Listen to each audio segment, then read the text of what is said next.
एक बार फिर स्वागत है आपका अभिव्यक्ति और माध्यम के अगले अंश में। यहाँ हम पढ़ेंगे कुछ अन्य प्रश्नों पर हम चर्चा करेंगे। यहाँ देखिए, पत्रकारिता के प्रमुख प्रकार कौन से हैं, प्रश्न ये आता है। तो क्या कौन से प्रकार हैं?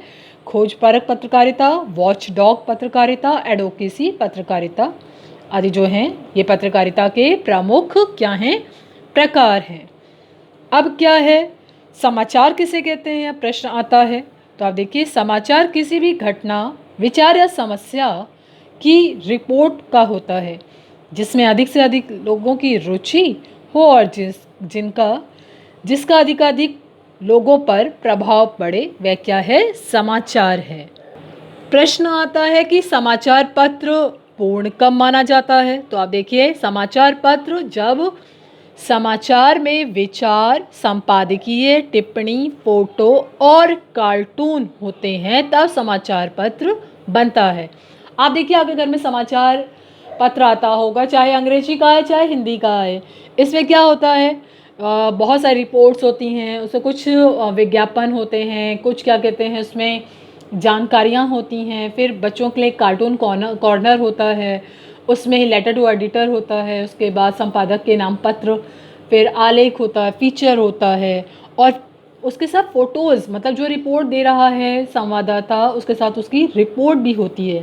तब ये समाचार पत्र पूर्ण माना जाता है। जैसे एंकर पैकेज पढ़ा था ना हमने, एंकर पैकेज में सब चीज़ें होनी चाहिए, ग्राफिक होने चाहिए, उसके बाद कह सकते हैं सारी तरह खबरों की सत्यता के लिए जो पिक्चर्स होनी चाहिए रिकॉर्डेड, वो सब चीज़ें होती हैं। तभी जैसे एंकर पैकेज होता है, वैसे ही समाचार पत्र भी तभी पूर्ण होगा जब सब चीज़ें उसके पास होंगी।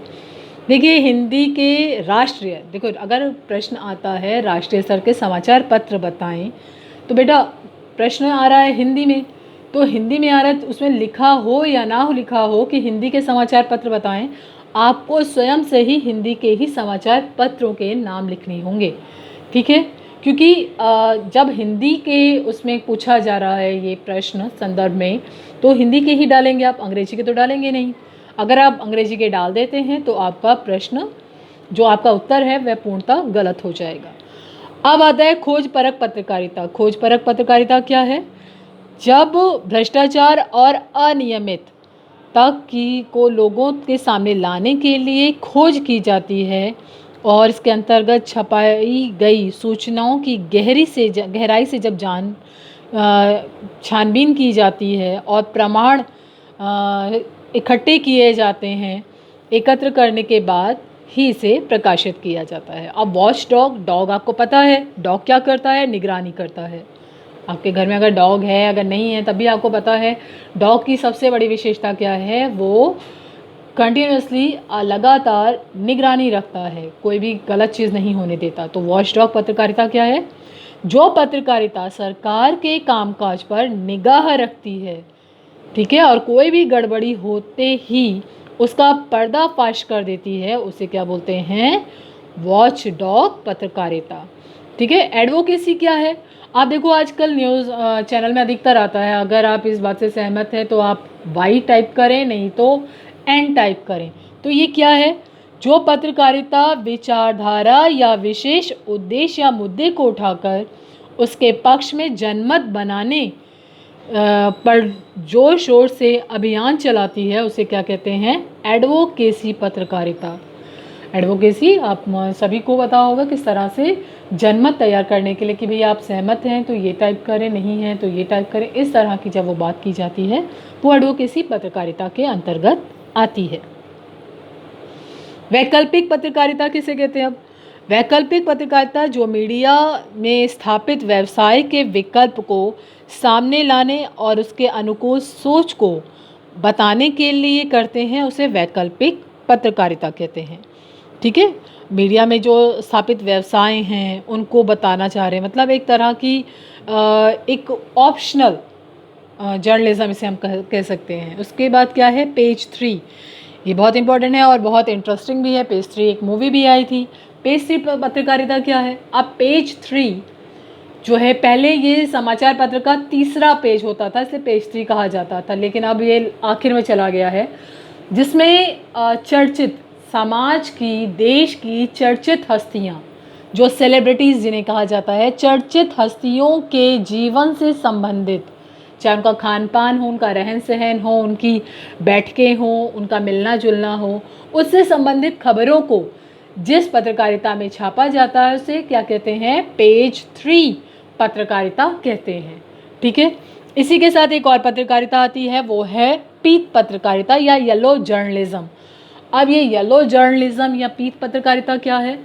समाज में सनसनी फैलाना या समाज में एक अफवाह फैलाने के इरादे से जिस पत्रकारिता को लिया जाता है उसे पीत पत्रकारिता कहते हैं। अब देखिए, पत्रकारिता में इस तरह की चीज़ें आना अजीब सा लगता है, लेकिन जब इतने सारे न्यूज़ चैनल हैं, इतने सारी खबरें हैं, 24/7 का है, 24 घंटे सातों दिन, तो क्या करेंगे? अपने चैनल की टीआरपी बढ़ाने के लिए उसे और भी ज़्यादा कह सकते हैं लोगों की नज़र में ज़्यादा दर्शक उसको मिलें, तो वो क्या करते हैं? इसके लिए पीत पत्रकारिता का प्रयोग करते हैं।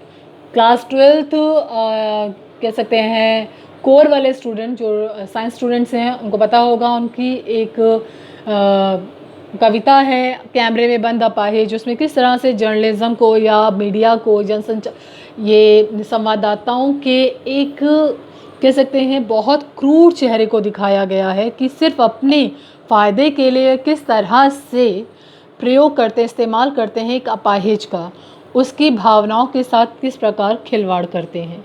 ठीक है, एक प्रश्न आता है, आलेख किसे कहते हैं? आलेख क्या है?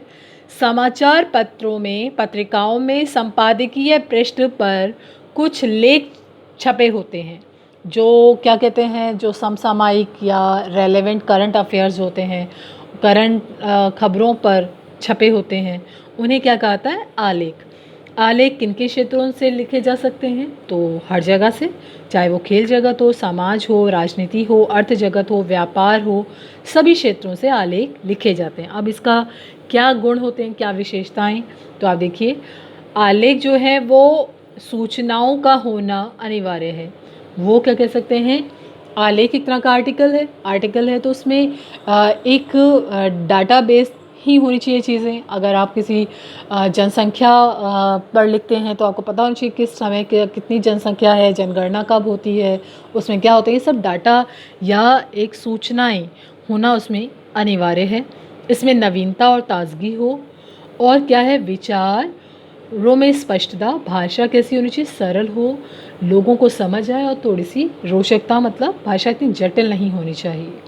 इसके बाद एक आता है प्रश्न कि हिंदी में रिपोर्टाज प्रकाशित करने का श्रेय किस पत्रिका को है? तो आप देखिए, रिपोर्टाज क्या होते हैं? रिपोर्टाज होते हैं किसी तरह की किसी चीज़ को लेकर लिखना, किसी भी एक तरह की कहानियाँ कहीं पर घूम कर आने के बाद लिखा गया। राहुल सांस्कृत्यायन को आपने पढ़ा होगा, लहसा की ओर, तो लहसा की ओर जब वो चलते हैं वो रिपोर्टाज है, एक तरह का यात्रा वृत्तांत है, एक तरह की जो वो देखते हैं उसके बारे में वो वर्णन करते हैं।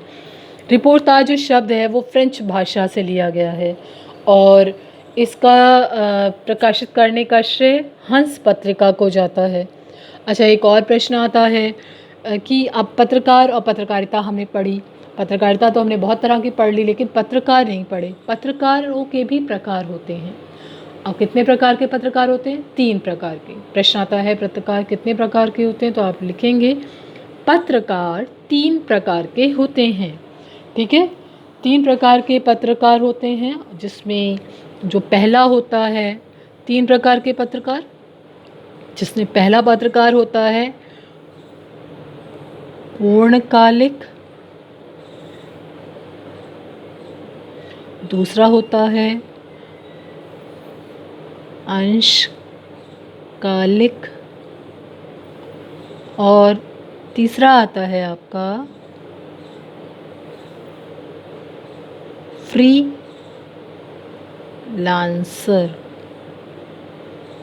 पूर्णकालिक क्या है? आप देखो, पूर्णकालिक जिसका मूल व्यवसाय ही पत्रकारिता है, वो उसी के लिए वह जवाबदेह है। पूरा समय जिसका अपनी खबरों को एकत्रित करने, उसको छापने, उसकी एडिटिंग करने, संपादन करने में ही जाता है, वह पूर्णकालिक पत्रकार है। अंशकालिक, अंश मतलब पार्ट टाइम जर्नलिस्ट, जो कुछ समय के लिए किसी समाचार पत्र से जुड़ता है, समाचार चैनल से जुड़ता है, वो कहलाता है अंशकालिक पत्रकार।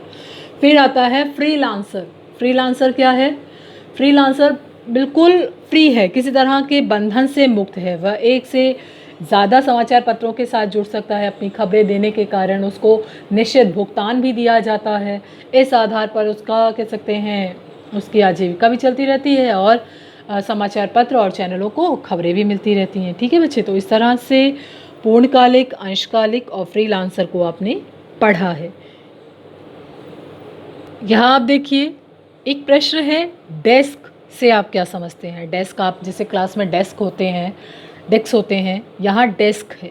डेस्क क्या है और किसे कहते हैं? जब समाचार पत्रों, टीवी या रेडियो चैनल में विशेष लेखन के लिए एक अलग सा क्या होता है? डेस्क होता है, जिसमें समाचारों का संपादन करने, उसे छपने के योग बनाया जाता है। मतलब सारी खबरें आ गई, अब एक जगह रख दी गई, अब वहाँ से उनको काट छाँट करने के बाद उसे क्या छपने योग्य, प्रकाशन के योग बनाया जाता है। उसे क्या कहते हैं पत्रकारिता की भाषा में? डेस्क। उसके बाद आता है पत्रकारिता में बीट शब्द क्या है? अब ये बीट क्या है? बीट जो होता है यह समाचार कई प्रकार के होते हैं। राजनीति, देखते हैं राजनीति से जुड़े समाचार आते हैं, अपराध से जुड़े आते हैं, जिसे क्राइम जर्नलिज्म भी कह सकते हैं हम। खेल जगत से आते हैं, आर्थिक जगत से आते हैं, फिल्म जगत से आते हैं, कृषि से आते हैं, इस तरह से अलग अलग तरह के समाचार आते हैं। संवाददाता के बीच काम का जो बंटवारा होता है, किसके आधार पर? ज्ञान के आधार पर और रुचि के आधार पर। यही क्या होता है, इसे ही क्या कहा जाता है? बीट। मतलब जो संवाददाता आया, बहुत सारे रिपोर्टर्स आए, अब उसमें देखा जाता है किसकी रुचि और किसका ज्ञान। किसी की खेल जगत में ज़्यादा रुचि है, उसको वहाँ की सारी चीज़ें अच्छे से उसकी नॉलेज भी बहुत ज़्यादा है, तो उसकी रुचि और उसके ज्ञान के आधार पर उसकी रिपोर्टिंग का क्षेत्र बांट दिया जाता है कि वो व्यापार जगत से करेगा या खेल जगत से करेगा या सिनेमा जगत से करेगा। वो उसका क्या होता है? बीट हो जाता है। बीट रिपोर्टर की रिपोर्टिंग कब विश्वसनीय मानी जाती है? तो देखिए, बीट रिपोर्टर अपने बीट से जुड़ी जब छोटी बड़ी सारी जानकारियाँ एकत्रित करता है और उसको सही साबित करने के लिए बहुत विशेषज्ञता हासिल उसे करनी चाहिए। मतलब जब वो कोई खबर देता है तो उससे जुड़ी छोटी से बड़ी सारी चीज़ें उसे वहाँ बयां करनी होती हैं। वही कह सकते हैं बीट रिपोर्टर, तभी जाकर विश्वसनीय बनता है। ठीक है बच्चे, तो आज इतना ही करेंगे।